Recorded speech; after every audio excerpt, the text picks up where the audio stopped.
Hello from Praxis Recruitment. I'm Christina Stewart, and today I want to talk to job seekers about negotiating your wage. Yes, the money conversation.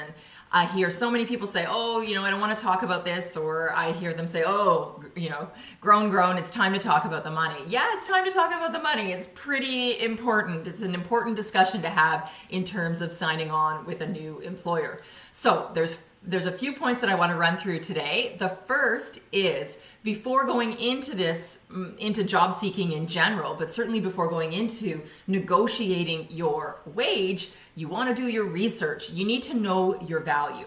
You need to understand exactly what that experience and education and the skills that you can offer to a new employer, what do they add up to in terms of an exchange? So you're giving them all of that, the experience and skills in your education, and in exchange they're going to give you some money, right? They're going to pay you. And so what is that exchange? What's the value of that exchange? So you need to do your research. You need to get really organized in terms of what that looks like. And so how do you do that? Well, the number one way, which is the hardest way, is to talk to people. People are not always transparent about how much that they get paid. I'd love to see that shift a little more into more of an open market in terms of what people's wage ranges are. I think that way we will cut down on wage disparities, will increase equality. People will know more about what other people are getting paid, and so it's easier for them to be paid fairly. But anyhow, so talk to your colleagues if they're comfortable sharing. But there's lots of online resources in terms of looking at wages and wage ranges. So things like Glassdoor and PayScale will give you some sense of things. There are industry surveys that perhaps you can get access to. Some are for a fee, but others are open in the market. So, for example, if you're in marketing, there's marketing surveys that are out there. Some are for a fee, and some you just have to do a bit of Googling to find, or talk to your colleagues, and maybe they'll share. There's also the Job Bank, which is a government site which shares expected wage ranges and wage rates for roles. I will say, I think in general, those tend to be on the lower side, but there's still good data and a really good source of information. So what you want to be doing is coming up with a bit of a range in terms of kind of low end to top end in terms of what you think your rate might be.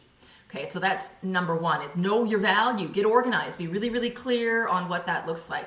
And then number two, when you go into negotiating that rate with your new employer, don't share the range. Go to the top of the range. I think it's a negotiation, right? And so inherently employers will try to come down, and you'll want to go stay up or go up, but generally it doesn't work that way, that things rise. So don't go in saying, I want to make somewhere between $65,000 and $85,000 a year.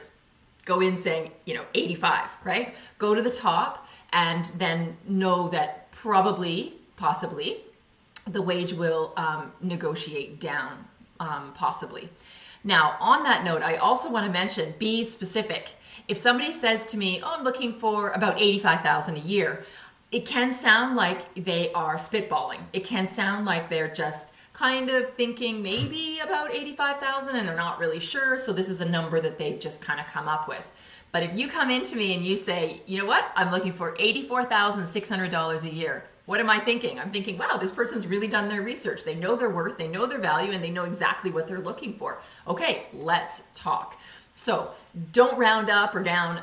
Just pick a really specific number that's close to the top, that makes a lot of sense in terms of those values and skills that you offer, and then come back and share that. Which brings me to my next point. I think that there's a hesitancy for both parties, employer and employee, to kind of put out the first number. But what we know is that first number that goes out there is what's called an anchor in terms of negotiation. And so if I'm, buying and selling or selling a car, if I put that number out first, that's the anchor, and that's the anchor around which the entire conversation happens. So in terms of negotiation tactics, the first person who puts a number out actually controls some of the power. So go ahead, share that number. Be the first one to put it out there and see where it goes. Also, if you're way off in terms of, let's say you're looking for $84,600 and they're only going to top out at $65,000, then you know that right away. You've said 84, they say, oh, well, actually, we're going to top out at 65. Then at that point, you can make a decision to continue on in the discussion or to walk away, right? So don't be afraid to put that number out first. And then the last piece that I want to talk about is to be firm, but be kind, of course. Be respectful. I think it's about being clear in your value and being able to articulate that, all of that I talked about at the beginning, the education and skills that you come with, being able to articulate those in a really professional, respectful way, but being firm and saying, this is my worth and this is what I want. And so coming in with that confident mindset, I think it goes a long way in terms of negotiating range or wage rather, and coming up with a really solid number that's going to make you happy and it's going to be fair for the employer as well. So those are my tips for today on negotiating wage for job seekers. Thank you so much for joining me. Don't forget to subscribe to the YouTube channel, of course, and you do want to subscribe to our newsletter. We send one out at least once a month, maybe twice sometimes, so you don't want to miss it because it's got lots of videos and lots of tips for job seekers and employers, as well as all of the open postings that we have on the go at any given time. So look into the link and subscribe. Thanks for joining me. Have a wonderful day. Bye.